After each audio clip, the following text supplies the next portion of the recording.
Buon pomeriggio e ben ritrovati. Abbiamo appena chiuso una trasmissione di calcio, prevalentemente, che insomma fa parte della nostra cultura friulana, e apriamo una trasmissione a me oggi magari ancora un pochino più cara, perché parliamo della mia vecchia cara basketball e parliamo con due grandi personaggi che la dirigono in Friuli Venezia Giulia e in Veneto, due presidenti regionali della federazione. Saluto per ospitalità prima l'amico Roberto Nardi. Grazie Roberto per aver accettato il nostro invito e ben ritrovato. Buon pomeriggio a te.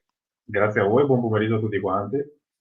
E saluto Giovanni Adami, presidente regionale invece in Friuli Venezia Giulia, sempre per quanto riguarda la FIP. Ciao John, ben ritrovato. Ciao a tutti.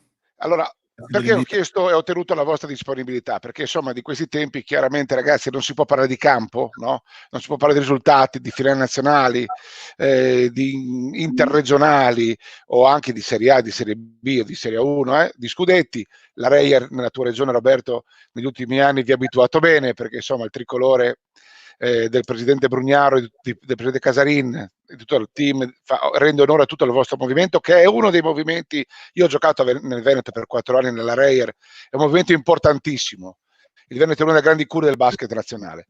Però in questo momento io devo coinvolgervi per parlare di presente e di futuro, perché voi avete in mano in questo momento anche le chiavi di quello che è la gestione attuale di una situazione clamorosamente difficile per tutti, e anche le chiavi per poter immaginare o ipotizzare o pianificare un'ipotesi di ripartenza. Questa è la doverosa premessa. Roberto, inizierei con te, perché dato che con Giovanni abbiamo già parlato e poi Giovanni magari ci aggiornerà sullo stato dell'arte, com'è la situazione in Veneto al momento per quanto riguarda il rapporto con le tue società, il movimento come sta reagendo, quali sono le criticità maggiori che state affrontando? Beh, allora, quello che manca a tutti, appunto, l'hai già detto tu, è il campo, l'aspetto di potersi confrontare, e quella è una cosa di cui sentiamo mancanza tutti quanti, dagli atleti agli arbitri a tutto quanto il nostro mondo. Le nostre società stanno reagendo, dal mio punto di vista, assolutamente bene, perché sono partecipi di quello che stiamo cercando di fare, ci danno degli spunti molto, molto importanti, e quindi il contatto con loro per me è fondamentale, ed è fondamentale mantenerlo.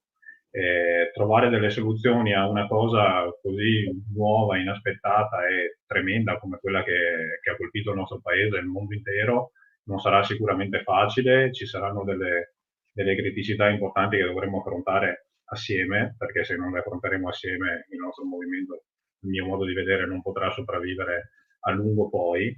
E quindi si dovrà trovare un giusto e corretto bilanciamento con occhi nuovi, diversi, e anche adottando delle misure che saranno assolutamente innovative per forza, perché l'ambito che qui stiamo vivendo è innovativo di per sé. Giovanni, il rapporto fra le due regioni è un rapporto di grande collaborazione. Avete già lavorato insieme nel passato, lavorate nel presente e lavorate nel futuro. Ci sono vari temi che potremo sviscerare nel corso di questi minuti che vivremo insieme. Puoi anticiparci qualcosa? Noi come Friuli siamo piccolini in un angolino, siamo i più lontani nel profondo nord-est. Abbiamo alcune società poi sul confine, no Giovanni, tipo Concordia, tipo Portogruaro. Come sono i rapporti di buon vicinato fra i due comitati regionali? Intanto hai citato proprio quelle ASD che amministrativamente appartengono al territorio del Veneto, ma che cestisticamente ormai da diversi anni fanno parte della nostra grande famiglia, e con Roberto, con Bruno Polon che l'ha preceduto, con Matteo Marchiori, e ovviamente noi siamo entrambi, credo, figli del grande insegnamento di quello che è stato un grande presidente, un grande consigliere federale, un grande amico della nostra terra, che mi piace ricordare in questo momento. Non abbiamo mai avuto modo di litigare su questa anomalia sotto il profilo amministrativo, geografico e sportivo. Dopodiché di cose assieme ne abbiamo fatte tante. Io sono il primo e fermamente convinto che i confini siano un qualcosa di simbolico, e quando si parla di basket dobbiamo veramente unire le nostre forze, sia che sia con il Veneto, sia che sia con la Slovenia e con la Croazia.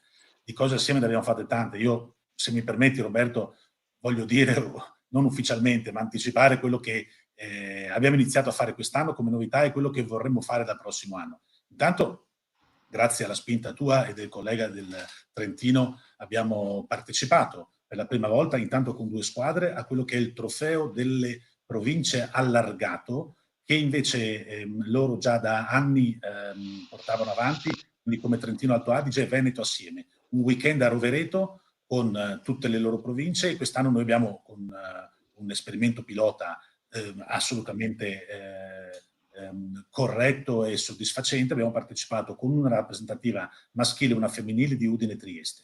Ma l'idea è quella il prossimo anno di magari di coinvolgere, passare da 2 a 4 squadre. Non viene a sostituire il nostro classico trofeo delle province, ma viene a portare un qualcosa in più.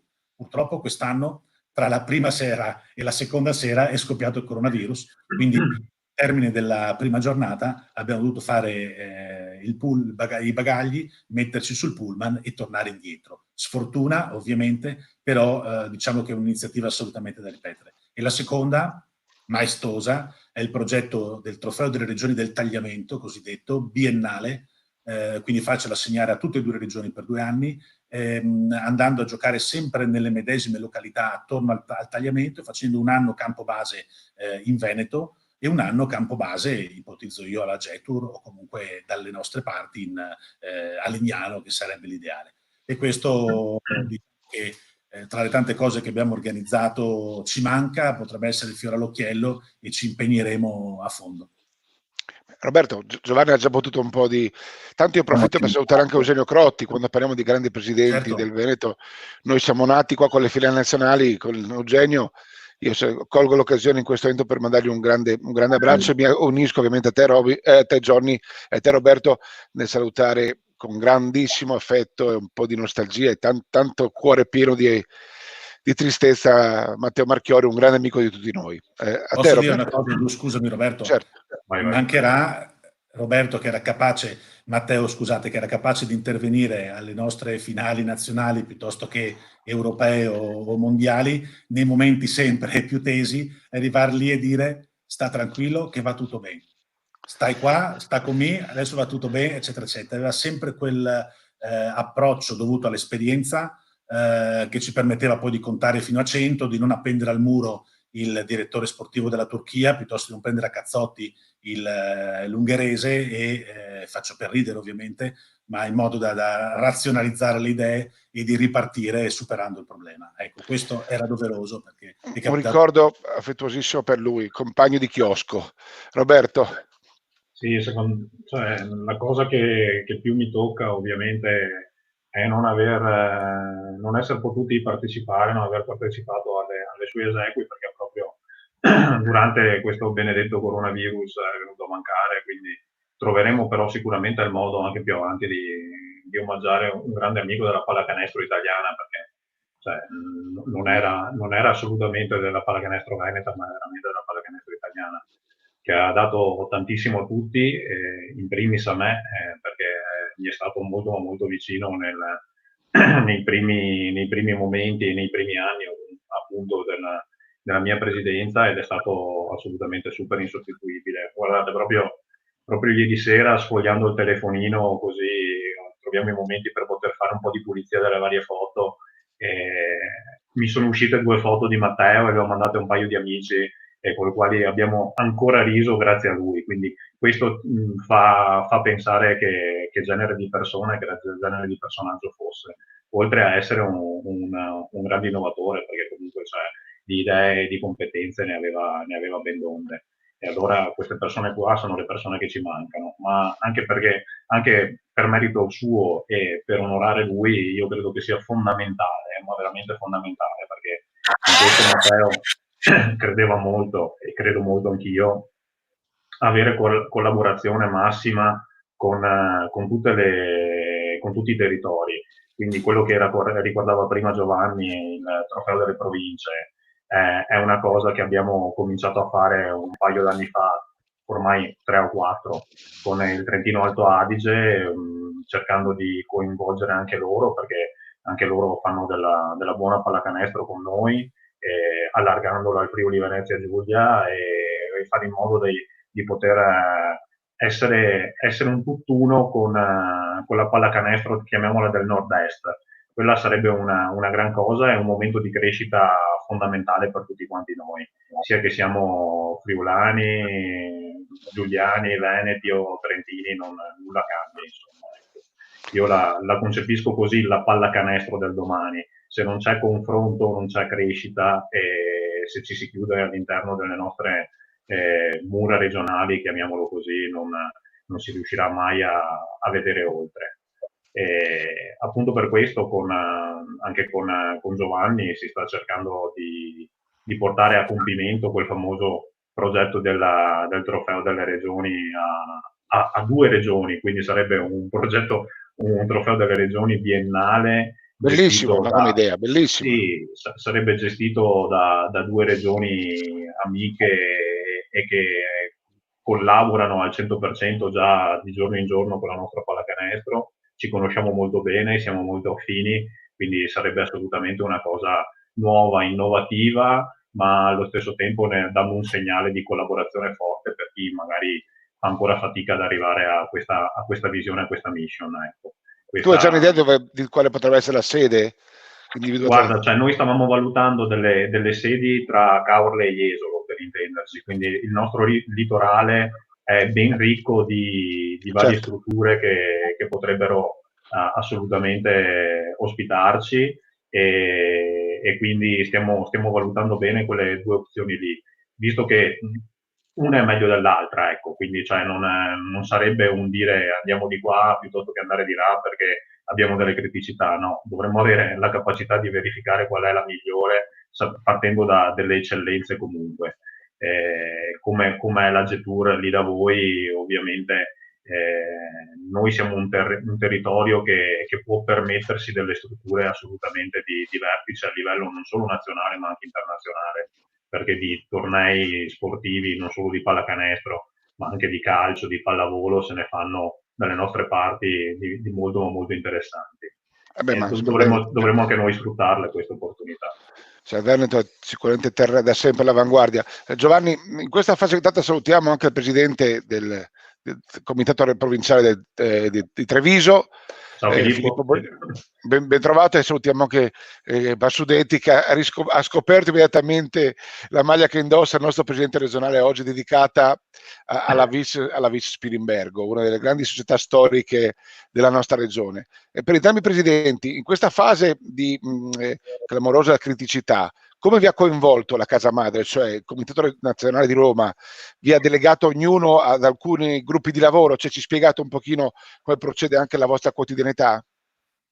Beh, se posso iniziare io, Roberto, diciamo che siamo stati divisi come presidenti regionali in settori, quindi gruppi di lavoro, ovviamente attraverso chat, situazioni online, eccetera, eccetera. Io, come forse ho già detto, sono stato assegnato al basket seniores, e Roberto alla parte amministrativa, e devo dire la verità, il discorso possiamo dare a Cesare quel che è di Cesare, c'è molto del suo impegno, del suo lavoro nella novità recente di questi famosi 4 milioni di euro che la FIP è andata un po' a ricavare per stornare tutta una serie di tasse, di balzelli per la prossima stagione, che andranno a rendere meno pesante la pressione fiscale, tra virgolette, fiscale sportiva delle nostre società. Quindi grande merito per quello che riguarda il lavoro fatto da Roberto. Noi come gruppo di lavoro per quello che riguarda il basket signore siamo ancora in una fase di sondaggio, siamo un gruppo di lavoro di 6 in una fase di sondaggio con le rispettive società. Stiamo cercando un po' di capire quali sono i desiderata, quali sono le situazioni di eventuali rinunce, di retrocessioni pilotate o cose di questo tipo. Roberto? Sì, ho fatto parte di un gruppo di lavoro molto, direi anche ben strutturato, quindi attraverso la nostra rappresentante di consulta Margaret Gonnella, che ha fatto un po' da collante al vicepresidente vicario Gaetano La Guardia, siamo riusciti ad avere una una visione di quello che potrebbe essere un aiuto appunto dal punto di vista economico alla nostra società. Parte di questi aiuti sono già stati deliberati dall'ultimo Consiglio federale, come ricordava prima Giovanni, e altri aiuti io credo che sarà indispensabile poterli fornire, ma ricordiamo che siamo la prima federazione che ha adottato un provvedimento di questo genere. Non sono bruscolini, anche se c'è qualcuno che si lamenta dicendo che è troppo poco, però 4 milioni poterli mettere così sull'unghia, non dico dalla mattina alla sera, però a distanza di neanche un mese da quando è scoppiato tutto questo putiferio, diciamo che è un'entità importante. E mi preme anche dire una cosa, che sicuramente non è abbastanza, perché non è abbastanza. Io ho fatto un minimo di conteggi di quanto le nostre società nel Veneto andranno a perdere da questi 3 mesi, che poi purtroppo non saranno solo 3, di inattività. Sono andate a perdere in questi 3 mesi di inattività, e solo di mancati incassi di quote siamo attorno ai 5 milioni di euro. Quindi capite bene che lo stacco è stato importante per tutti, ma la visione del mio gruppo di lavoro, che poi è andato a collimare con la visione del Consiglio federale, del Presidente Petrucci, è stata quella di andare in aiuto a tutte le società, iniziando dalle più piccole, perché con quei mancati contributi che ci saranno l'anno prossimo, ci saranno delle realtà che magari arriveranno a spendere 2.000 euro in meno, delle realtà che arriveranno a spendere 10.000 euro in meno. Ovvio, come dicevamo magari prima, chiacchierando prima tra di noi, su società che svolgono campionati di vertice, di livello, dove il contributo economico è significativo, è poca roba. Su società di base, dove il livello economico delle nostre società può essere sui 20-30.000 euro all'anno, 50.000 euro, 60.000 euro all'anno di spese, andarne a togliere 2, 3, 4, 5, 10.000, cominciano a essere dei bei soldini che possono essere reinvestiti dalle società stesse sul proprio territorio. Ma infatti, io approfitto di te in questo momento. Hai detto delle cose importanti, è vero. Hai fatto un quadro piuttosto preciso. Con questo primo intervento, che è stato forse prima rispetto agli altri, no? Gli altri devono ancora fare qualcosa. Adesso non è meglio la federazione basket, calcio, volley, bocce, siamo tutti sullo stesso piano. Assolutamente sì. Assolutamente. Diciamo che magari Petrucci è uno veloce, no? E quindi di conseguenza tutto il suo gruppo di lavoro è veloce, e quindi qualcosa è stato fatto immediatamente. Però, come dicevi tu, Roberto, con questo primo intervento si è voluto tutelare, giustamente anche, forse le società di base, quelle del territorio, quelle che fanno magari attività giovanile prevalentemente, no? Il vero, e quindi voglio dire, per questo, sotto certi versi, io che ad esempio faccio sia attività di base con la mia piccola società, ma soprattutto faccio anche Serie A con la mia società di Serie A, mi aspetto, o magari il gruppo di società più grandi, fra virgolette più grandi, si aspettano qualcos'altro più avanti, qualche altro intervento che probabilmente verrà, staremo a vedere. Ma la domanda che ti voglio fare io, che poi è la domanda che si fanno a tutti, dalle società di base alla Serie A, i NAS, che sono il perenne grande equivoco, come verranno trattati? Perché poi c'è l'equivoco di fondo di cui cadiamo tutti, io per primo, NAS uguale federazione. Invece non è proprio così, no. La federazione fa da tramite in questo caso, no? Quindi bisogna capire però come non danneggiare le piccole società che dei NAS fanno una ragione di sussistenza rispetto alle grandi, che invece si trovano magari a pagare dei premi troppo alti rispetto a quello che sarà il parametro di vita o di una gestione societaria del prossimo anno. Come si può trovare un equilibrio con questi fantomatici NAS? Questo, Giovanni, vado io? Certo, sei espertissimo. Provo a rispondere io a questo dilemma. Allora, ovviamente deve essere, e già lo è, un sistema di pesi e contrappesi. Quindi, cioè, se tolgo a uno, tolgo anche all'altro, se do a uno, do in meno all'altro. Io vi faccio un esempio, perché a me piace valutare le situazioni proprio come stanno sul campo, per poter poi capire se ci sia la possibilità di agire o meno. la nostra C-Gold, dico nostra C-Gold perché è C-Gold Veneto, Friuli, Venezia Giulia, Trentino Alto Adige, quindi cioè, è veramente nostra. Io sono andato a verificare, ed è il nostro campionato di vertice, dove noi gestiamo direttamente come comitati regionali nelle nostre società. Io sono andato a verificare quelli che sono i NAS che vengono pagati da queste realtà e quale sia il delta tra NAS pagato e NAS ricevuto durante questo campionato. Ho verificato anche che su 15 società, 8 per l'esattezza sono in positivo di NAS, quindi vuol dire che ricevono di più di quello che pagano, ok? E 7 invece sono in negativo, di cui magari una è in positivo astronomico perché non paga neanche un NAS, gioca con tutti quanti i suoi giocatori giovanili e in più dà giocatori alle altre senior di categoria e di livello, e qualcuno che invece ha un totale di quasi 22.000 euro di NAS pagati senza avere un plus neanche di €1. Quindi qui bisogna verificare qual è il sistema di pesi e contrappesi. Più su si va, io ho fatto l'esempio della C-Gold, più in alto si va, ovviamente più questo sistema di pesi e contrappesi pende dalla parte di chi utilizza il giocatore rispetto a chi lo forma, ed è inevitabile che sia così. Cioè, non posso pensare, faccio l'esempio che ho in casa, che Reyer si formi 16 giocatori da poter fare Serie A, Lega e tutto quello che ne deriva. Dura, più stranieri che italiani, quindi vuoi dire. Esatto, e poi non parliamo degli stranieri perché altrimenti andremo a parlare completamente di altro.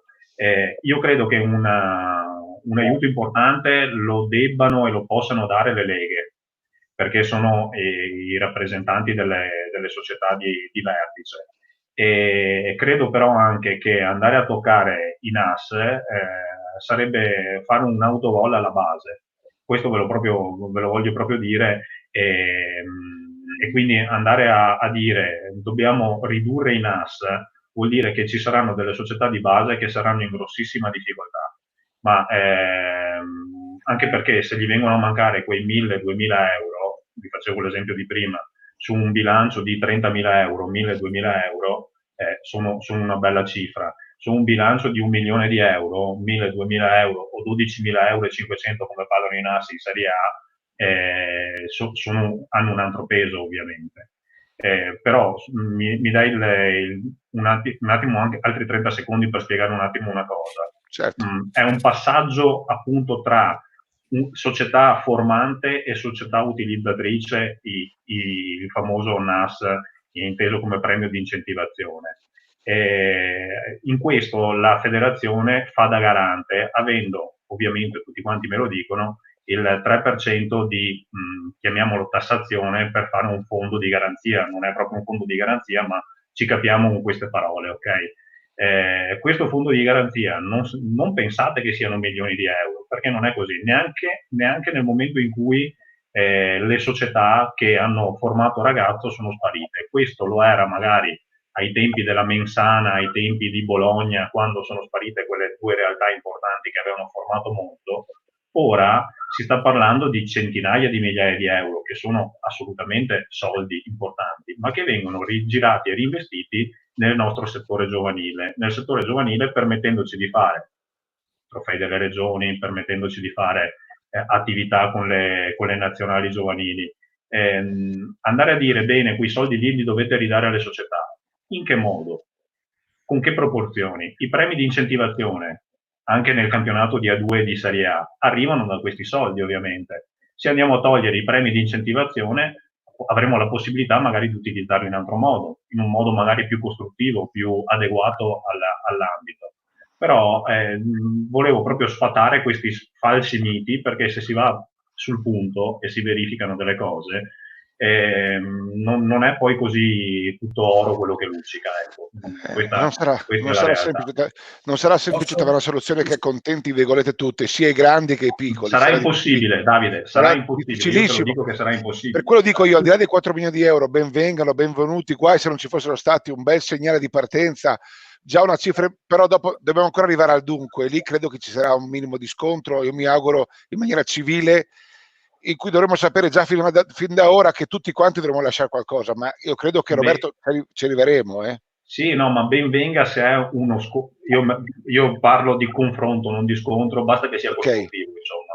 Ecco, cioè, io la ritengo fondamentale una cosa simile. Ed è corretto che le società di Serie A, A2 e Serie B portino le loro istanze, però dobbiamo anche capire che le società di Serie A, A2 e B sono una parte del movimento, non sono il tutto, come le società di base sono una parte del movimento e non sono tutto.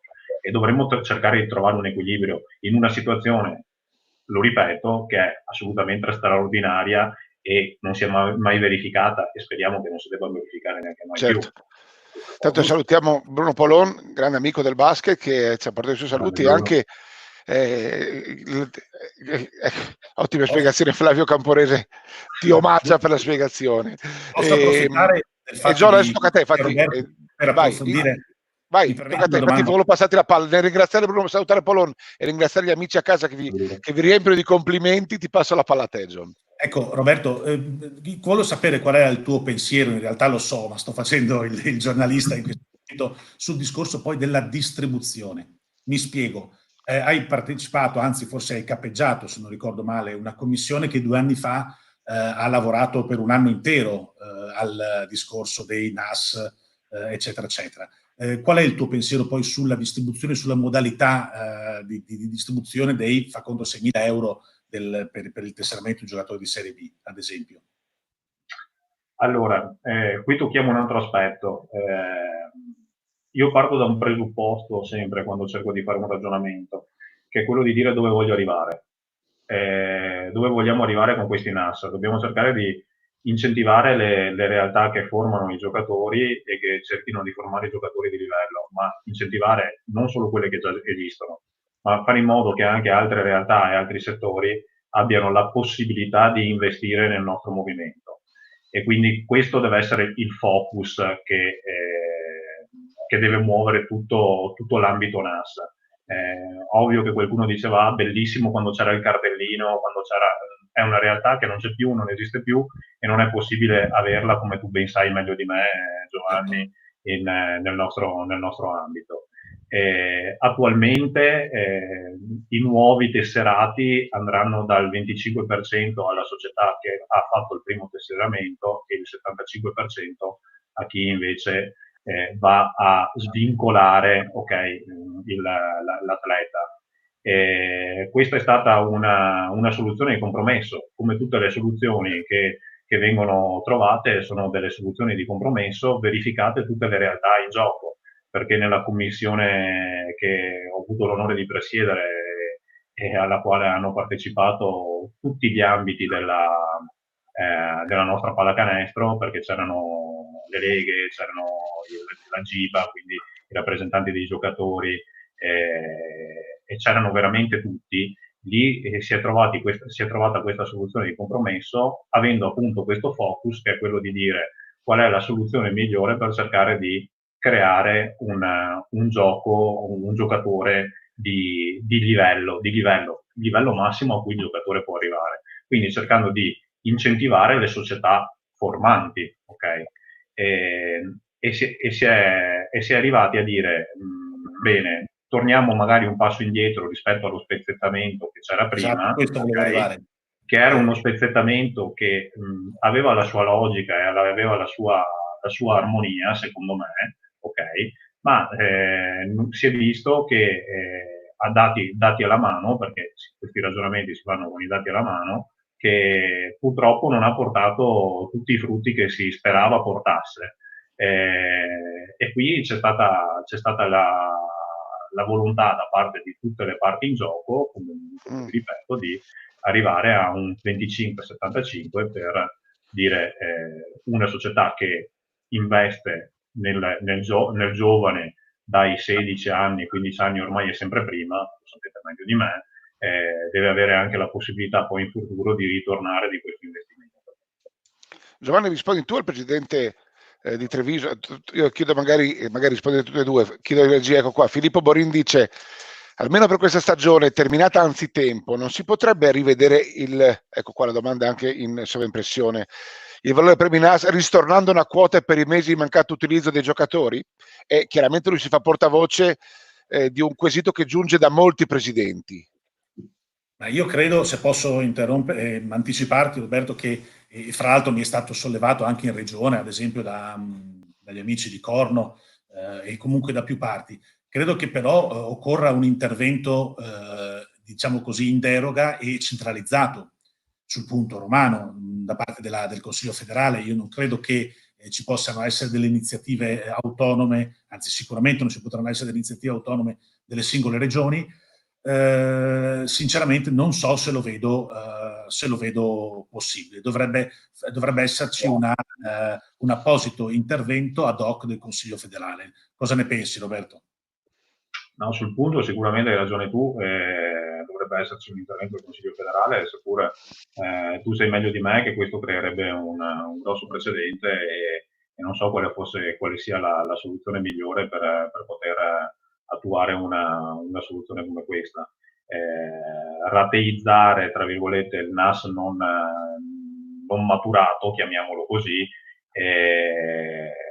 sarebbe controproducente anche per chi l'ha formato il giocatore, quindi andiamo a vedere, se io pago il 30% in meno, ovviamente avrà il 30% in meno anche quello che l'ha formato. Però è quello che dicevamo prima, Roberto, no? Cioè alla fine lì si arriverà, quindi, lì si arriverà in questo compromesso che andrà trovato in qualche modo, perché c'è chi paga, chi deve essere pagato, c'è chi investe prima e c'è chi poi dopo paga dopo.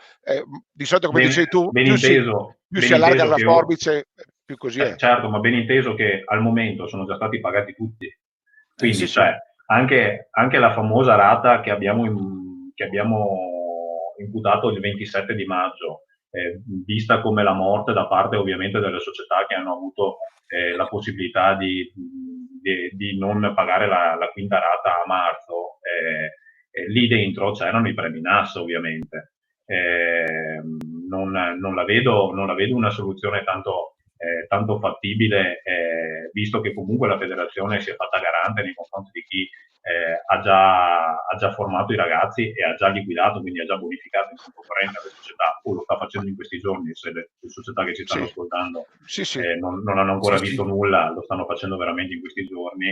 I NAS di formazione, se dopo noi andiamo a dire bene adesso li storniamo, si creerebbe un buco assolutamente incredibile da questo punto di vista e non ci sarebbe magari la possibilità di interventi futuri da parte della federazione, perché io considero la cosa, verificando magari una possibilità per il futuro, andare a investire nel futuro e non andare a investire magari in quello che è già stato, visto che comunque, volendo fare sempre l'avvocato del diavolo, perché mi piace fare l'avvocato del diavolo, se uno ha preso un giocatore anche a febbraio, che sono quelli che hanno avuto la più, diciamo così, il più alto momento di difficoltà, anche chi ha ricevuto, anche chi ha preso un ragazzo, quindi ha pagato il NAS per non vederlo in campo praticamente, perché ci sono anche queste realtà. È una beffa. È una beffa come se si fosse scavigliato la sera prima in allenamento, prima di entrare. Purtroppo sì, va vissuto così, se no non se ne fuori. Ma io non vedo che ci sia una soluzione diversa, che ci possa essere, proprio pensando a un futuro, ok? Pensando a dire, bene, sto investendo per il mio futuro inteso come movimento e come società, ok?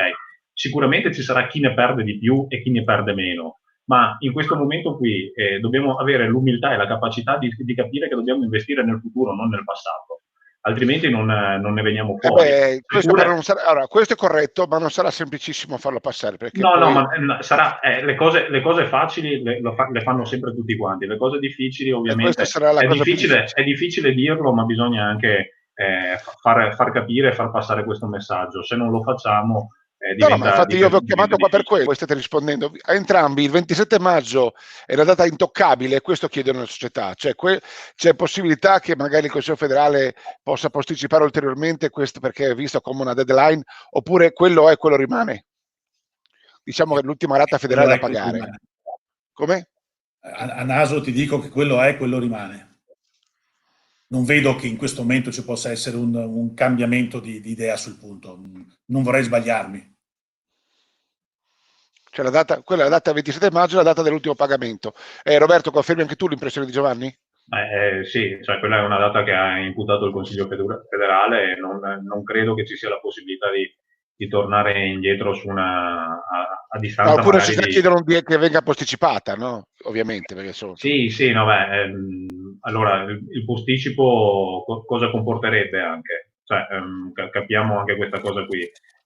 Posticipando quella data lì si dovrebbero trovare delle altre risorse per Sì, poter venire incontro a queste esigenze, a questi NAS, perché al 90% quella rata lì sono i NAS, ok, è inutile girarci attorno, perché sono già stati stornati tutti quanti i costi non dovuti, ok, e quindi lì ci sono i NAS e ci sono quelle decine al massimo di gare a campionato, ovviamente, per società che erano ancora rimaste fuori e che sono Sì, state giocate, ovviamente. Okay? sì, sì. Quindi quelli sono dei costi che relativi appunto all'anno precedente, all'anno concluso, chiuso, che è stato dichiarato concluso, e secondo me dovranno essere Ma così stornati. sarà, però non è scontato che molte società riescano a trovare i soldi per pagare, perché che sia 1.000 euro, 50.000, cioè no, 50.000 ho esagerato, però voglio dire, come sempre anche in questo caso si vedrà chi ha la facoltà, chi ha la possibilità.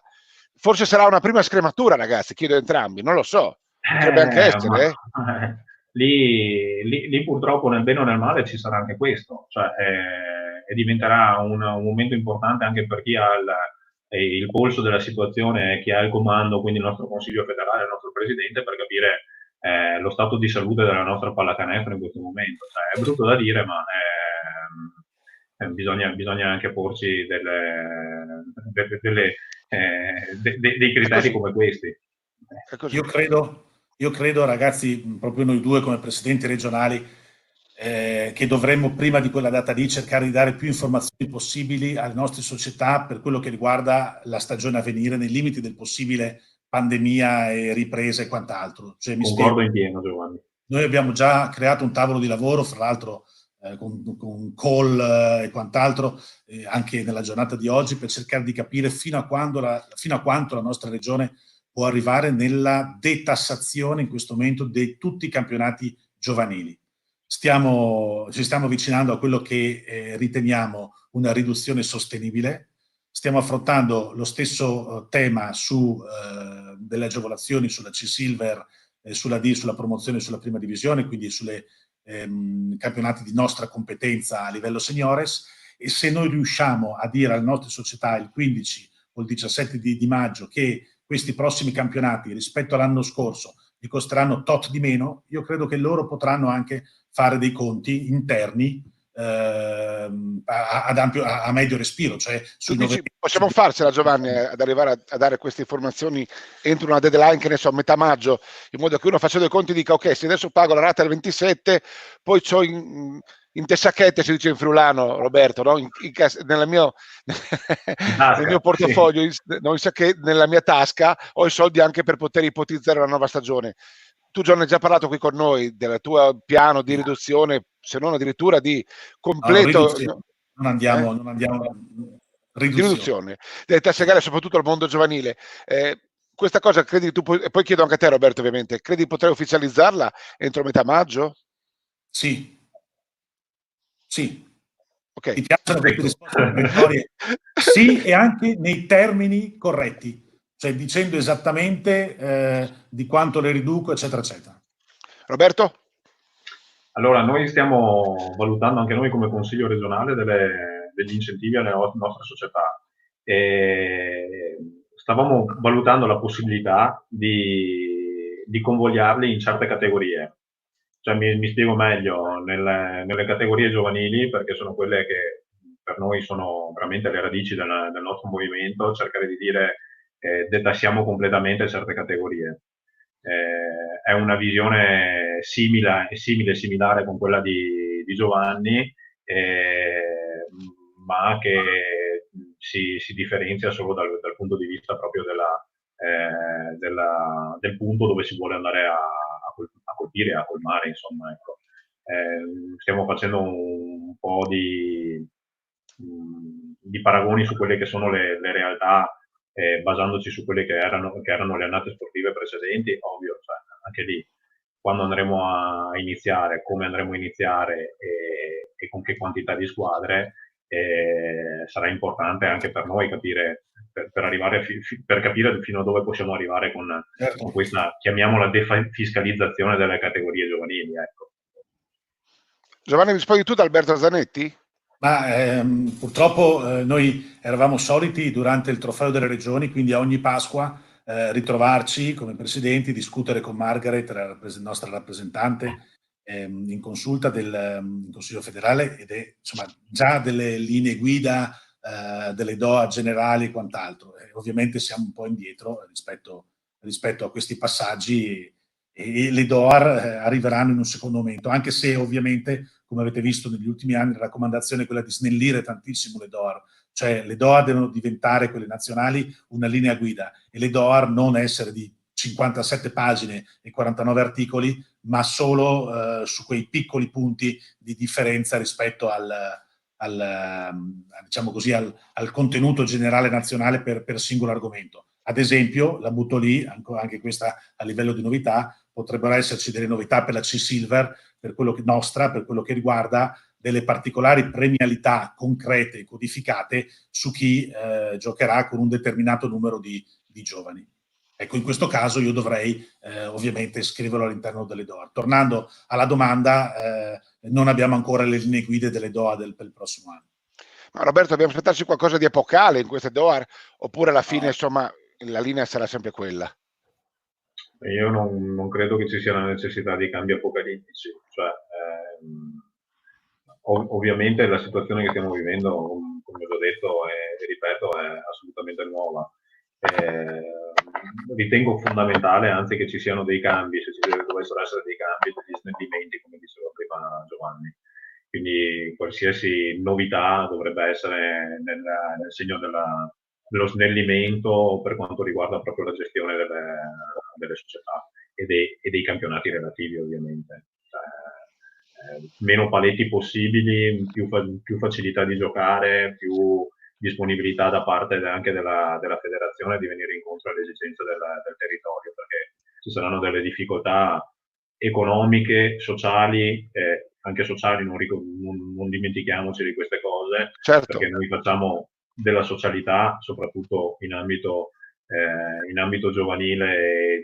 Guai se non fosse così, mamma mia, certo. Quindi dobbiamo assolutamente andare incontro a queste necessità e fare in modo che le società riescano a trovare nuovi spunti e a organizzarsi magari anche in modo diverso, perché sarà necessario farlo. Cioè, la nostra società sarà organizzata in modo diverso e anche le nostre società magari dovranno inventarsi delle cose nuove e noi dovremmo essere in grado di andare incontro a loro, anzi forse magari riuscire anche ad anticiparli e ad aiutarli in questo, essendo più snelli possibili. Io vedo questa come cambio epocale, come linea guida. Poi come farlo e come valutarlo, ovviamente Giovanni ti diceva, era prima sul gruppo di lavoro dei senior, c'è un altro gruppo di lavoro giovanili, saranno i nostri colleghi che valuteranno anche di conseguenza, insomma.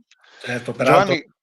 Sì, Roberto, scusi, mi fai venire in mente anche da presidente delle carte federali che forse ci sarebbe necessità in prospettiva futura, ed non è un lavoro che si può fare in 2 o 3 settimane, ma di una semplificazione e di un coordinamento tra i vari nostri regolamenti, statuti, regolamento esecutivo, tesseramento, regolamento organico, eccetera, eccetera, perché vedo che c'è una grande difficoltà da parte mia, faccio l'avvocato di lettura, figuriamoci da parte di un addetto ai lavori che magari non ha fatto giurisprudenza ed è costretto a cimentarsi con articoli, rimandi a un altro titolo, un altro regolamento, sì, che deve andare a cliccare sulla pagina, sul sito.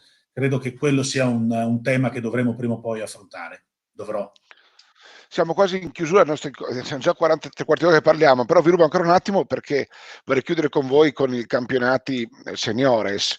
Tu, Giovanni, parlavi prima, facevi riferimento alla C2, a qualche progetto che hai legato alla C-Silver, magari di premialità nei riguardi di coloro i quali farà giocare di più i giovani, insomma, no? Che è un po' un tema atavico che ci portiamo in dote. Come diciamo prima con te Roberto, alla fine i cambi epocali forse sono i cambi più semplici, forse, no?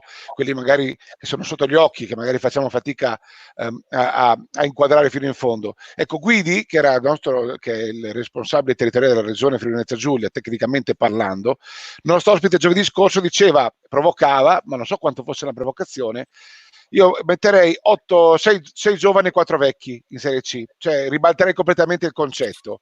Allora, addirittura, ecco, ti dico è una provocazione di Guidi o potrebbe essere una strada da percorrere? Allora, stiamo lavorando esattamente a questo, cioè l'idea di poter creare non degli obblighi in questo momento, ma un programma quinquennale dove le società sanno che se si iscrivono alla C2 con 6 giovani, faccio adesso un esempio che non voglio per forza essere juniores, 6 giovani possono essere under 20, under 21, attenzione, quindi creiamo una categoria giovane preponderante rispetto alla categoria, tra virgolette, dei vecchi, si iscrivono pagando il 50% delle tasse gara alla C-Silver. Allora metti che adesso abbiamo 2 o 3 società che potrebbero essere già pronte per loro struttura, DGM, UBC, faccio un esempio, Cordenons, ma magari ce ne sono delle altre che sanno che la regola rimarrà ferma per i prossimi 5 anni, che potrebbero crescere in particolar modo la propria Under 18 in prospettiva del prossimo anno o dell'anno prossimo ancora, o comunque investire su un Under 16. Ecco che potremmo cambiare forse il modo di pensare, perché come, non so, forse mi ricordava proprio Guidi l'altra sera che facciamo una telephone call, eccetera, eccetera, io ho esordito in B2 a 16 anni, a 17 anni ho giocato 14 minuti nella finale per andare in B1, Padova Virtus contro Padova Petrarca, e dove c'era Leonardo Busca che aveva un anno meno di me, Sergio Bisello, Alessandro Tosato. E allora lì c'erano degli allenatori che buttavano dentro giovani meritevoli, eccetera, eccetera. Bisogna aiutare gli allenatori a giocare con i giovani. E Roberto, ti parlo uno che era vecchio da giovane, cioè nel senso che io lo so. anni ho fatto l'impatto in campo, cioè io adoro Bellina, io adoro tutti questi giocatori qui perché rappresentano veramente l'amore e il passione per questo sport, quindi non voglio assolutamente eliminare o comprimere le possibilità, tra virgolette, agli anziani di giocare, ma creiamo magari un cambiamento di mentalità, non obbligatorio, ma stimoliamolo. E voi Roberto cosa avete qualcosa in cantiere al riguardo? Per quanto riguarda la C-Silver, che è molto più ampia della nostra, visto anche le dimensioni territoriali più grandi. Guarda, questo di Giovanni è un ottimo spunto, cioè nel senso io approvo e sottoscrivo tutto quello che ha detto a riguardo, nel senso che secondo me l'incentivazione è la cosa migliore. Si è visto in questi anni che con le imposizioni non si è ottenuto assolutamente nulla, cioè, se io non ci credo posso anche fare in modo di importi qualsiasi cosa, ma se tu non ci credi non si va assolutamente da nessuna parte. Quindi lo ritengo fondamentale e per poter fare questo però dobbiamo sviscerare prima un altro aspetto, che è l'aspetto dell'educazione nel senso proprio letterale del termine dei nostri dirigenti e dei nostri allenatori. Quindi devo fare in modo che anche i nostri tecnici siano abituati e i nostri dirigenti abbiano la capacità di cogliere il valore di far giocare i giovani, cioè, altrimenti non si va assolutamente da nessuna parte. Per questo, permettimi, abbiamo già da un paio d'anni iniziato qui nel Veneto a fare un'attività di crescita proprio a livello di tecnici con il famoso master attività giovanile, che serve proprio per questo, per cercare di far capire ai dirigenti, perché possono partecipare anche i dirigenti a quegli incontri e ai tecnici, agli allenatori, agli istruttori mini basket, ai preparatori fisici, l'importanza di curare un buon livello giovanile. Se noi curiamo un buon livello giovanile, poi possiamo avere anche i giovani che possono esordire, come diceva prima Giovanni, a 16 anni nella ex B2, chiamiamola Cigolla adesso, chiamiamola Serie B, insomma. Altrimenti non riusciremo mai ad avere un livello diciamo accettabile di giovani nelle nostre categorie senior, perché verranno ostacolati in tutti i modi. è questo sicuro. Salutiamo anche Giorgio, sempre avanti, ha ragione, e Stefania che ci portano i loro saluti.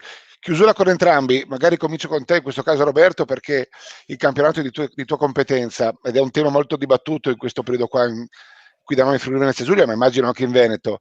La famosa la C Gold, è possibile ipotizzare una C Gold unica, cioè un campionato totalmente fuso fra Friuli Venezia Giulia e Veneto.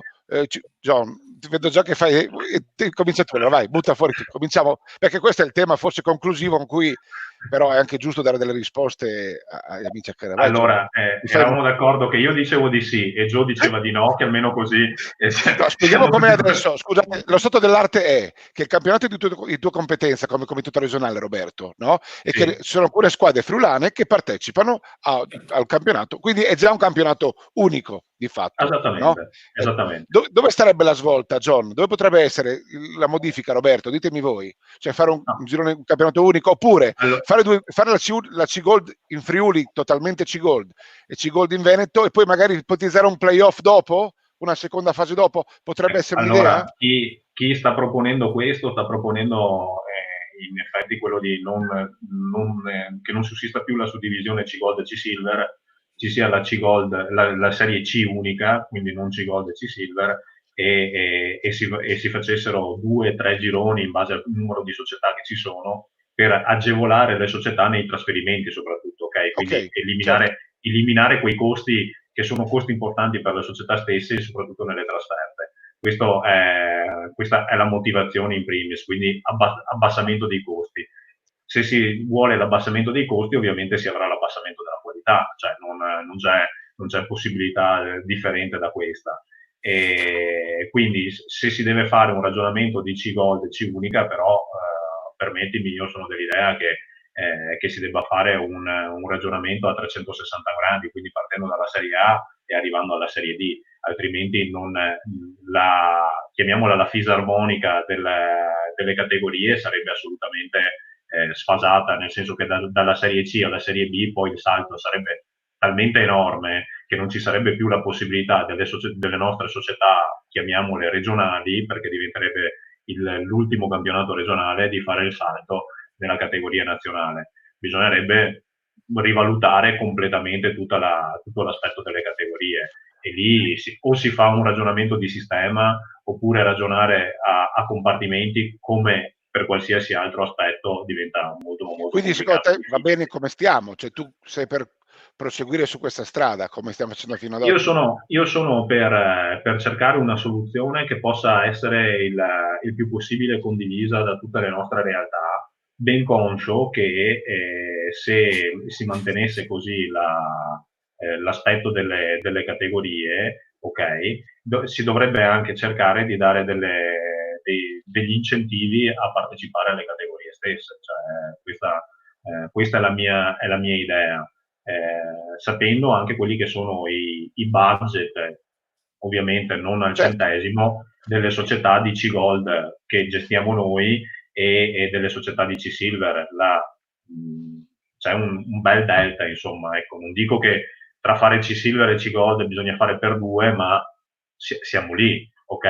È come per dire, tra fare C-Gold e Serie B siamo, non dico per due, ma forse anche qualcuno anche qualche volta che per tre, ok? Quindi basiamoci su tutti quanti questi aspetti. Se vogliamo cercare di fare un'attività di C-Gold unica, la possiamo magari fare per un anno, nel momento in cui ci fossero delle difficoltà economiche incredibili che magari adesso fine aprile non riusciamo nemmeno a rendersi conto, ma rivalutando completamente, ripeto, quella che è la struttura dei campionati anche a livello nazionale. Questo è il mio pensiero, poi ovviamente Giovanni ti deve dire no, lui non è assolutamente d'accordo per la C-Unica. No, C-Unica, sai, il pensiero che gira è che il Friuli sia in grado di fare una C-Unica, quindi poi chi vince il campionato di C, che va dal Tagliamento al Timavo, dal Pordenonese a Muggia, vada poi a giocare in Serie B, quindi la categoria che fa Monfalcone, Falcon Star, facendo trasferte di non più 45 km andare, 45 tornare, ma 450 andare, 450 tornare ogni 15 giorni. passando da 1.250 a 6.000 euro per tesserare un giocatore, perché di questo si parla, quindi con diciamo così, un salto in un campionato che di fatto, parliamoci chiaro, è un campionato forse non professionista, ma estremamente professionale, estremamente competitivo e che assomiglia di più alla A2 che non alla C unica. Secondo me si abbasserebbe la qualità, secondo me chi vince poi la C del Friuli Venezia Giulia rinuncia ad andare in Serie B e noi restiamo a confrontarci tra di noi, tra il Sacile, del nostro ramo occidentale, e Cividale, il nostro vertice estremo orientale. E noi invece abbiamo la necessità di giocare col Veneto, con queste squadre qui, perché lo dico sempre, sportivamente ci apparteniamo, sappiamo ottenere anche dei risultati, benché i nostri numeri siano inferiori. Lo Jadran insegna, Monfalcone insegna, e se anche ogni 2 o 3 campionati riusciamo a ottenere un successo, mentre la maggior parte, il 60% delle volte, il 70% delle volte, il successo lo ottiene una società del Veneto, è corretto che sia così e non dobbiamo farcene assolutamente una colpa, ma dobbiamo essere orgogliosi di avere la C assieme al Veneto. Quindi mi sembra che entrambi siete per proseguire su questa strada maestra, insomma. Quello che poi dopodiché, attenzione, se dopo arriva la riforma dei campionati che per plebiscito prevederà la C unica in Friuli Venezia Giulia, ci rimboccheremo le maniche e faremo la C unica in Friuli Venezia Giulia, non c'è nessun problema. Però non sono d'accordo. Però, vabbè, ok. Quindi tu sei per questa soluzione, ma neanche prevedere una seconda fase, cioè Friuli unica, Veneto unico e poi una fase incrociata. Tu dici cambia poco, John? Cioè si abbasserebbe troppo il livello? Troppo gap, non so, fra Corno, quelle che adesso abbiamo in Serie C adesso e magari quelle di bassa classifica di Serie C nostre, ci sarebbe troppo gap forse? Ma secondo me tra quelle che fanno la C-Gold adesso, noi dovremmo creare una C-Silver mettendone 10 della C-Silver che si travasino in questa C unica e mandare in Serie D tutte le altre. Ma ci può fare. E poi dopo i playoff incrociati con il Veneto, 2 nostre, 2 loro, Final Four, si può fare tutto nella vita, per l'amor del cielo. Io ritengo che il confronto continuo, costante, domenicale con le società del Veneto sia per noi fondamentale e fonte di un qualcosa in più, di un accrescimento. Avete risposto entrambi. Qui arrivano domande ancora, rubiamo ancora 2 minuti. Prima per rispondere a Germano Foglieni, chi risponde dei due? Non penso che sia il caso di rivedere, almeno per i campionati senior, i canoni di omologazione dei campi? Cioè, questo è un problema che abbiamo anche noi a Trieste, ad esempio. Non so in Veneto come siete, Germano. Dice Germano Foglieni, non so come siete voi, Roberto, in Veneto, ma questo discorso di omologazione dei campi è spesso un discorso spinoso, un argomento difficile. Guarda, cioè, su questo fatto qui, secondo me ci siamo fatti un grossissimo gol in passato, cioè, e Gio lo sa bene qual è la mia idea a riguardo, perché abbiamo avuto modo di confrontarci anche in passato su questo. Io sono dell'idea che certi campi, ovviamente, lasciamo perdere l'aspetto sicurezza che è fondamentale, ok? Quindi cioè, la sicurezza va al primo posto. Però anche se ho un campo che è 1 metro meno lungo, non sto parlando di larghezza, sto parlando di lunghezza, ok? E la larghezza sono i 15-14 metri, non vedo il motivo per impedire a una società under 16 regionale di fare attività, cioè io la penso in questo modo, insomma. Come diceva prima Giovanni, il discorso dei regolamenti, non è possibile che ci sia un regolamento impianti che valga dalla Serie A alla prima divisione con magari degli scalini intermedi, ok? Bisognerebbe pensare a un regolamento impianti per l'attività di base, chiamiamola così, e un regolamento impianti per l'attività di vertice. Io vedo che io sono molto possibilista a riguardo, anche perché ci sono più realtà che stanno chiedendo di avere più possibilità. Vi do un dato che me l'ha raccontato ieri sera il nostro amico e collega Alberto Bellondi, che ci sono più o meno 60-70 campi in Lombardia, nel milanese, neanche in Lombardia, nel milanese, che non possono essere utilizzati con i regolamenti attuali che abbiamo, ed è una grossa perdita, cioè, per una realtà come quella lombarda, che è il doppio del Veneto, che è 5 volte una realtà importantissima, diciamo che è la prima realtà in Italia, e non è che lo diciamo così tanto ma se loro hanno di questi problemi, figuriamoci noi, insomma. Figuriamoci noi. Ringraziamo quindi Germano e salutiamolo per la domanda che ha sollevato, perché magari speriamo sia oggetto, voi che siete due presidenti, magari di riflessione con chi dovrà poi decidere, perché poi chiaramente sono decisioni queste legate alla sicurezza, sempre delicate, che vanno condivise con gli organi preposti. John, tu magari rispondi al volo a Filippo Borin, che diceva rispetto al tuo ragionamento, attenzione che ci sono alcune regioni che hanno già solamente la C-Silver. Ma questo ha origine da quando c'è stata la riforma, era ancora Bruno Polon presidente, non c'era ancora Roberto. È vero questo, ci sono regioni soprattutto del meridione che hanno la C-Silver, ed è stato codificata quella situazione per esigenze particolari, e poi non hanno la C-Gold, nessuna partecipa neanche mettendo assieme alle regioni vicine, eccetera, e producono una squadra che va a fare poi degli spareggi per andare in Serie B. Questo c'è, adesso io non ricordo, Roberto, se parliamo di Molise, non mi ricordo sinceramente, Basilicata, ma ci sono, ed è stato fin dall'origine così. Io ritengo di dare l'opinione di quello che, sulla base di 8 anni e mezzo di esperienza, ritengo la cosa migliore per la mia regione, ovviamente. Dopo non vado a valutare quello che è meglio per altre regioni, li conosco molto meno. Certo, hai qualcosa da aggiungere, Roberto, sull'argomento? Visto che si tratta di un tuo presidente, no? Filippo Borin. Sì, no, con Filippo ci sentiamo spesso e ci confrontiamo spesso su queste cose qui anche. Anche lì, anche nel Meridione, soprattutto, mi pare quest'anno che abbiano cercato già di confluire più realtà. Mi viene in mente Marche, Abruzzo e Umbria, se non ricordo male, che sono confluite per fare una C-Gold unica, ok? Quindi realtà come la nostra, che invece collaborano da decenni assieme, non c'è neanche stato bisogno di fare questa cosa, perché era già così. Sicuramente quelle realtà lì che invece dalla C-Silver si trovano a fare la Serie B fanno un salto cambiato, ma quello che diceva prima. Quest'anno Reggio Calabria ha fatto una cosa simile, ragazzi, ha preso, se non sbaglio, Paolo Moretti allenatore in C-Silver per andare direttamente in Serie B. Cioè, esattamente. Dire, quindi sono dei casi un po' anomali, poi parliamo della stessa Italia, ma poi in realtà non è proprio così, voglio dire, ci sono varie situazioni, siamo talmente disomogenei che non è neanche facile trovare una normativa che ci accontenti tutti, però è come dite voi, è proprio così. È per questo che esistiamo i presidenti regionali e i consigli direttivi regionali, no? Perché ovviamente dobbiamo cercare di rispondere nel miglior modo possibile, al di là di quella che è la normativa nazionale, alle esigenze delle squadre, dei tesserati e degli affiliati della nostra regione.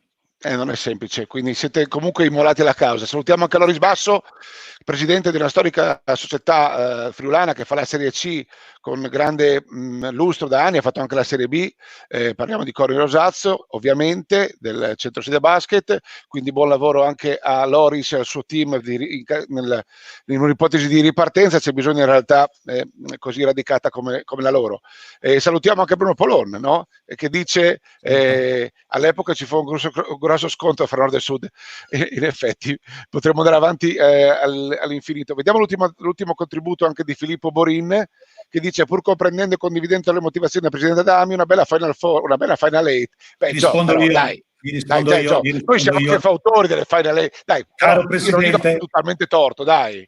Io farei il Final Four anche al campionato del condominio. Purtroppo la mia C-Silver sono riuscito a farla una sola volta, criticatissimo. Abbiamo giocato a Cordenons, è stato bellissimo, anche se un po' caldo perché avevamo 83 gradi quei giorni, ed è venuto in maniera meravigliosa. Non sono mai più riuscito a ripetere, perché le nostre società, giustamente dal loro punto di vista, cercano le 3 partite, l'andata e il ritorno è bella, eccetera, eccetera, perché alla fine vincere fa comodo e piacere a tutti. Ma io farei il Final Four anche alle finali di badminton del condominio. però prendiamolo come spunto, nell'ipotesi in cui... È 8 anni che lo metto ai voti. No, dice, però quello che dice lui è una Final 8 Friuli contro Veneto, no? Magari tutto in diretta televisiva, John, così ci esaltiamo un po', dai. No, questa è fantasia, però avete spiegato le motivazioni, cioè io non credo, adesso riassumendo il vostro pensiero, sia no. Il vostro pensiero è: attenzione ragazzi, i contro sono questo e questo e questo, cioè sappiamo quello che è lo stato dell'arte, non sappiamo quello che andremo incontro, perché poi dopo è bello partecipare, è bello fare le Final 8, poi però uno in B deve andarci, uno le trasferte lunghe deve farle, uno deve affrontare i costi. Questo credo sia il concetto. Dico bene, Roberto? Cioè un sano pragmatismo ci vuole, al di là del sogno sportivo che ci accompagna tutti, perché se no non faremmo sport. Assolutamente sì, ben inteso appunto che dobbiamo capire verso dove vogliamo andare e con quali mezzi avremo poi proprio le nostre possibilità per poter andare dove vogliamo andare, e questa è una cosa fondamentale. Infatti i presidenti delle società che sto sentendo, gli devo dire: guardate, fatevi bene i conti in tasca intanto, perché non sarà un anno come gli altri. Se partiremo a ottobre, se partiremo a settembre, se partiremo a gennaio, se partiremo a febbraio, cioè adesso non mettiamo limite alla provvidenza, e a me piacerebbe moltissimo, anzi ci voglio credere, anche se sarà difficile, una partenza, non dico normale, ma con poco lasso di tempo oltre. Ma guardiamoci, come dicevi tu prima, in saccoccia e capiamo con quanto... esatto, bene, in saccoccia si dice da me, vabbè, insomma, esatto. La cosa ce la siamo garbita, e capiamo con quanto abbiamo a che fare, perché con quello possiamo decidere: faccio la Serie A, faccio la Serie B, faccio la C-Gold, senza fare salti carpiati durante l'anno, perché saranno molto molto più difficili rispetto a quello che si poteva pensare di fare fino a un paio di anni fa, che uno diceva: parto con 30, tanto poi gli altri 70 mi arrivano durante l'anno, e non sarà... Per usare sempre un friulanismo, si combine, si dice qua. Dopo si combine. No? Esattamente. Cioè che... Telegrafico entrambi, ragazzi, ho sforato però siete troppo interessanti. Favorevoli o contrari entrambi a partire, pur di partire anche a porte chiuse, sia per il giovanile che per i vostri campionati senior? Vado io? Vai. Sì. Io favorevole per i senior, contrarissimo per il giovanile. Posso? Giovanni? Sì, certo. Io non completamente d'accordo con Roberto. Giusto così. Credo che in questo momento, o comunque se anche in questo momento, e proiettiamoci a settembre-ottobre, sia assolutamente necessario ripartire. Sia necessario ripartire anche per le famiglie che hanno necessità di mandare in palestra i ragazzini a fare allenamento, e hanno necessità di farli sfogare giocando le partite. Purtroppo sapete che noi a Trieste in diverse strutture giochiamo e tocchiamo spesso questo tasto a porte chiuse. Abbiamo giocato a porte chiuse tante categorie giovanili, tante partite giovanili, ce ne siamo fatti una ragione. Adesso avevamo risolto il problema, spero che sia completamente risolto in futuro, ma lì abbiamo ovviamente valutato che l'aspetto del gioco e dell'attività fisico-motoria, educativa, sociale, bla bla bla bla bla, del minore, del ragazzo sia essenziale. Quindi io sarei d'accordo per ripartire, anche se ho torto collo a porte chiuse. Ok, ultimo messaggio che giustamente diamo spazio a tutti. Massimo Minatel dice: buonasera dalla Aviano Basket, buonasera a tutta la comunità di Aviano. Secondo me è fondamentale ridurre il più possibile i costi per le società legate al settore giovanile, poi le varie società cercheranno di imbastire le prime squadre di conseguenza. Quindi quello che dice Minatel è: partiamo dai giovani e poi vediamo quello a cascata, a scalare quello che avanza per fare le prime squadre. Questo è il concetto, credo, ma mi sembra l'abbiate detto anche voi prima. Sì, cioè, la base è quella, ragazzi. Sì, assolutamente d'accordo, non partire dai giovani, perché quella deve essere la nostra base e dobbiamo continuare a coltivarla. Con quello che sarà possibile poi fare l'attività senior, cercando di avere delle economie di scala corrette, ovviamente. Però dice lui, quello che comunque spinge è: riduciamo i costi il più possibile per le società legate al settore giovanile. Ma mi sembra, Giovanni, tu l'hai detto prima, che ci stai lavorando, e hai promesso che entro al 15 di maggio darai anche delle risposte a Minatel e a tutte le nostre associazioni che fanno dell'attività giovanile un mantra e un credo di vita con una grande valenza sociale, come diceva prima Roberto. Non dimentichiamo che fare basket, fare sport, ma fare basket soprattutto per noi che lo sentiamo dentro le vene, è qualcosa che va al di là ed è qualcosa veramente che ci impone di essere a disposizione delle famiglie.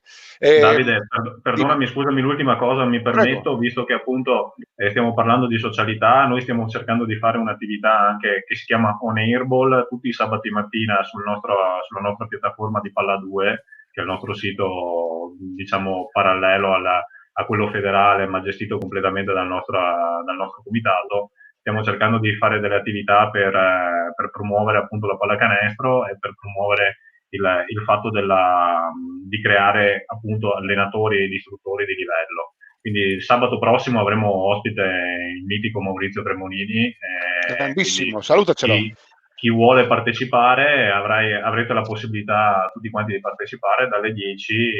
È un percorso che abbiamo iniziato un paio di settimane fa con la psicologia sportiva, ci siamo addentrati poi sulla nutrizione, adesso passiamo all'attività proprio giocata. Chi volesse, ben accetto assolutamente di partecipare a questa attività che è assolutamente gratuita per tutti. Hai fatto bene a ricordarlo e a sottolinearlo. Salutiamo anche Michele Massai che ci porta i suoi saluti da Bolzano, siamo sbarcati fino in Trentino Alto Adige, quindi visto il successo che avete avuto, cari miei presidenti, io vi prenoto per una nuova puntata, magari la settimana prossima, in cui ci aggiorneremo un pochino, vediamo che novità ci saranno, magari abbiamo abituato gli amici a casa che sono non solo addetti ai lavori come i presidenti federali o di società, ma anche i semplici genitori, tifosi, per rivolgervi delle domande, quindi se voi siete disponibili magari io vi prenoterei già per la settimana prossima, ci state? Sì, guarda che io con l'11 dovrei ricominciare a fare udienze, grazie. Sì, io a lavorare. No, a forza di fare conference. Vabbè, però siamo al 29, dai, abbiamo ancora.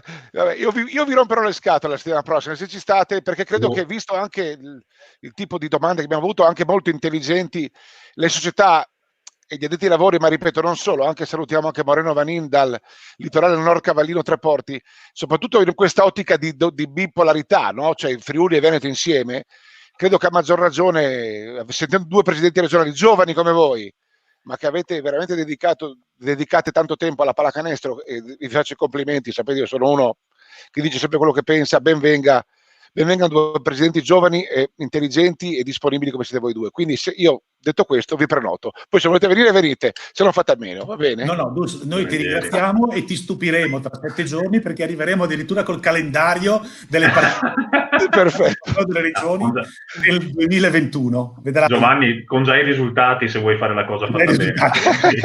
I risultati, quindi facciamo. Io sollecito anche tutte le società a casa di prepararsi delle domande perché li avrete tutti e due in coppia, quindi mi sembra che anche la C-Gold abbia scatenato come sempre, no, alla fine qualche piccolo, insomma, particolare vespaio, John, ma tu ti diverti in queste cose da buon avvocato.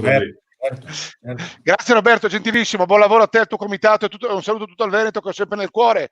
Ciao John, buon lavoro a te, ti auguro di tornare presto a fare il tuo lavoro come tutti noi, ma intanto noi, mentre aspettiamo di riprendere la nostra attività normale, parliamo di basketball. Un bacione a tutti. Ciao, grazie. Ciao. Ciao.